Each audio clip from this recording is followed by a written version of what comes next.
notes. These notes are, again, they are found right here.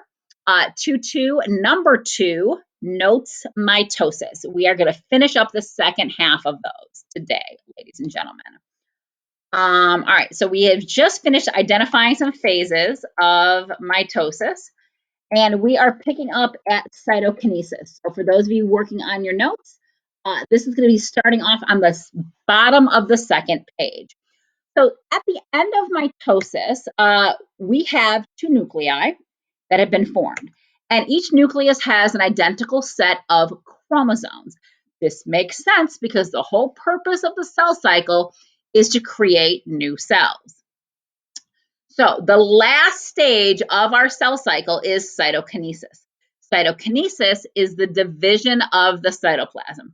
So the entire cell cycle in order is interphase, which is the growth, new DNA, and getting ready to divide phases, right? So G1, S, G2, and even like G0 if you're just resting and you're not really doing anything.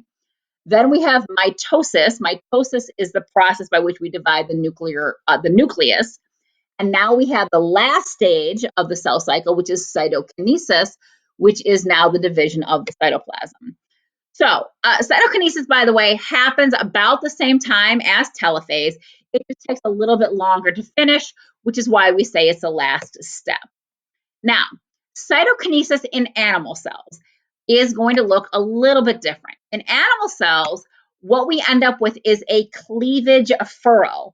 What that means is that we literally will, the cell starts to pinch in and pinch in and pinch in and pinch in, and it slowly pinches off. Once it does that, we end up with 2 separate cells. Each new cell has its own nucleus, it has its own cytoplasm, and it has a complete set of organelles. That's what happens with animal cells. However, we can't do this in plant cells because remember, in a plant cell, we have that nice rigid outer layer called a cell wall. So it can't pinch itself off. So what does it do instead? In a plant cell, what we end up with is a cell plate that forms halfway between the 2 nuclei. The cell plate then will continue to form across the cell until it has separated the cells completely, and then it will develop into a cell wall. So again, up here in the red and pink picture, we can kind of sort of see the cell wall forming or the cell plate forming there.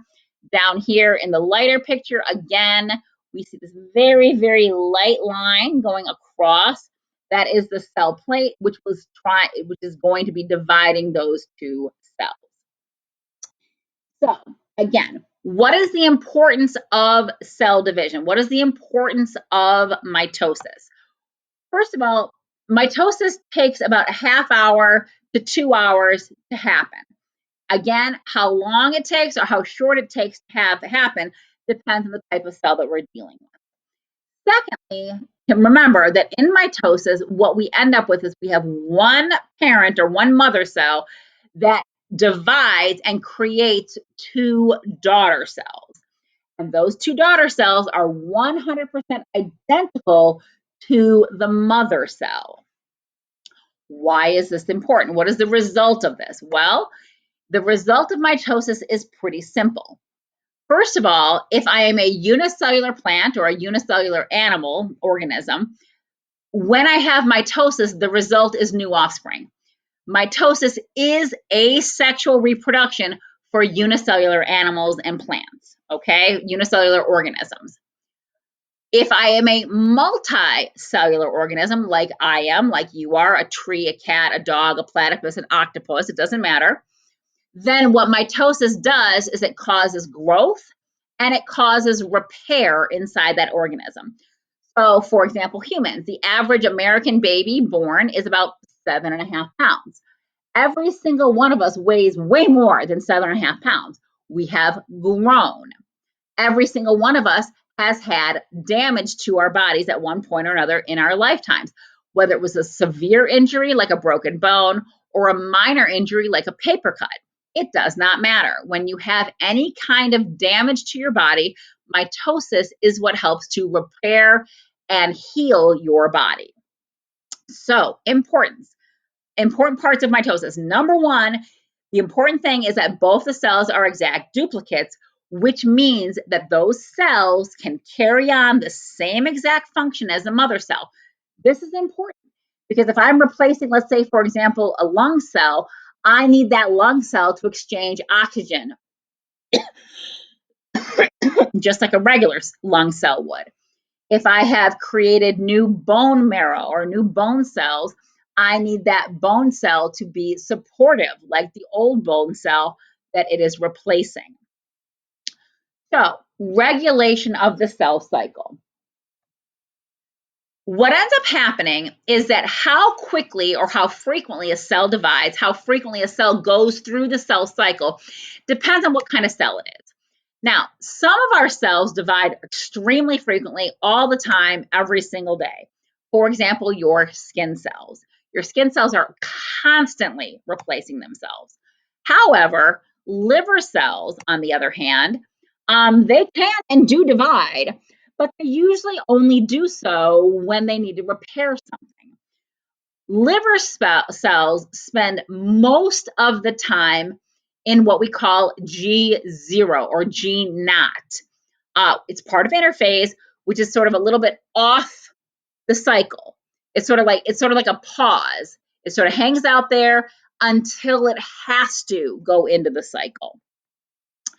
Now, most specialized cells, for example, like nerve cells, brain cells, these don't even divide at all, which is why a lot of times nerve cells end up being like very, very serious injuries. We have a hard time getting these to divide if they divide at all. So there has to be controls on cell division. When cells come to contact with each other, they respond by not growing. This is important. Think about your chest cavity. My heart and lungs are very close together. My spleen and my stomach are very close together. My liver and my intestines are very close together, but my lungs don't grow into my heart. My spleen doesn't grow into my stomach. My liver does not grow into my intestines because my liver and intestines touch each other. They say, okay, stop growing. So, what happens if there's an injury? Well, if I have an injury, like for example, a cut on my skin, the cells now get a signal and they say, hey, start dividing really, really quickly. Let's heal this injury. When the healing process is almost done, then the cell division slows down. If you've ever had a cut, you know this. At first, it seems like it's healing itself, but then that last little bit of that cut takes like forever to heal. That is by design. All right, so what controls this cell growth? Why do we sometimes stop? Why do we sometimes speed up? Why do we sometimes slow down? Well, we have cell cycle regulators. And these cell cycle regulators are proteins. And these proteins can be found inside and outside of the cell, and they help regulate cell division. So some of these proteins are responsible for starting and stopping cell division. Kind of like we said earlier, if my heart and my lung are touching, I don't want them growing into each other. So it's going to send out a signal that says, okay, everybody stop. We're not going to divide anymore. If I have an injury, I'm going to want to have some speeding up. So that is a signal that can be sent too. If that injury is almost healed, then I'm going to send out a signal that says, hey guys, slow down. And it's going to speed up or slow down my cell cycle. Again, all of these proteins, whether it says start up, slow down, speed up, stop completely, these are all signals that help to prevent too much or excessive cell growth. And this keeps all of our tissues functioning normally, and it keeps our tissues from disrupting one another. So, what happens if this doesn't happen? What happens if I have uncontrolled cell growth? Well, if I have uncontrolled cell growth, this is bad. We have very severe consequences from uncontrolled cell growth. Cancer, this is what cancer is. Cancer cells are cells that do not respond to signals from their regulators. Instead of speeding up or slowing down or stopping, they just don't listen. They're like baby's kids. They do not listen to the regulator. All right. Cancer cells divide uncontrollably. When they divide uncontrollably, they create masses that we call tumors. And the problem is those tumors do not function properly. Okay?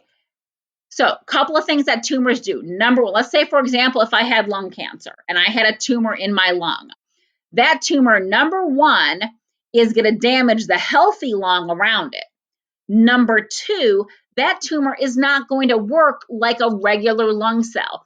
So that tumor is not going to help my lungs exchange air and oxygen in and out of my body. The tumors do nothing for me. They do not function like regular cells. All they do is grow uncontrollably. They don't function like regular cells. They don't have regular cell division like regular cells. And in most cases, they don't even replicate properly. So this is what all cancer cells have in common. They basically ignore their protein regulators. The protein regulators that try to control your cell cycle do not do the job. So if we look at most 21st century cancer research, is focused in on these protein regulators. So if you've ever seen those commercials where they talk about, like here at Henry Ford, we deal with your specific cancer. What they're talking about is looking at specifically what protein regulator is missing in that individual and then getting their cells to either create it or giving it to them in medicine form so that their cells can control their cell cycles. Now, can this work for everybody? Not yet, but my key word here is yet, because again, every single day, researchers are making huge leaps and bounds with these protein regulators. And I have hope that one day we will be able to pause and make these cancer cells regulate their own growth, thereby eliminating cancer. One day. We're not there yet.